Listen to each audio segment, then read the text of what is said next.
নমস্কার। অমাবস্যা রাতে কালী পুজোর দিনে আর কি করতে হবে একটা কথা বলছি। 108টি গোটা লেবু, লেবু মানে হচ্ছে পাতি লেবু হতে পারে বা কাগজি লেবু হতে পারে বা সবুজ যে কোনো লেবু একটা নিতে পারে, সেগুলো নিয়ে 108টা নিতে হবে।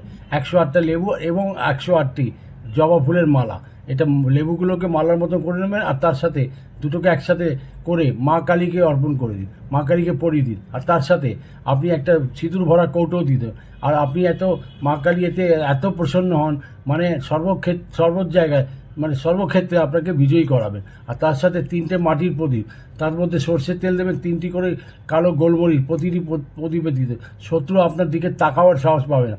এই উপায়টি হলো কালী পুজোর মন্দিরে, আপনাকে মন্দিরে যদি করতে হয় তাহলে এটা করবে। আর যদি বাড়িতে করেন তাহলে 16টা লেবু নেওয়া চলবে, 16টা লেবু হলে চলবে। তার সাথে আপনি লাল সুতোতে গেঁথে নেবেন ঠিক ওইভাবেই। আর রক্ত জবার ফুলের মালা যেটা হচ্ছে 16টা নেবেন। তার সাথে আমি বলবো মাটির প্রদীপ তো একই থাকবে, তার মধ্যে 3টে করে গোলমরিচ দিয়ে দেবেন। আর লাল সিঁদুরের টিপ মাকে পড়ালে হবে। 108 বার এই মন্ত্রটা বলে নেবেন, ওম ক্রিং কালীকে সোহা। অবশ্যই বলবেন এই মন্ত্র, দেখবেন আপনার যতই শত্রু হোক যাই হোক সব দেখুন ধরাশায়ী হয়ে যাবে।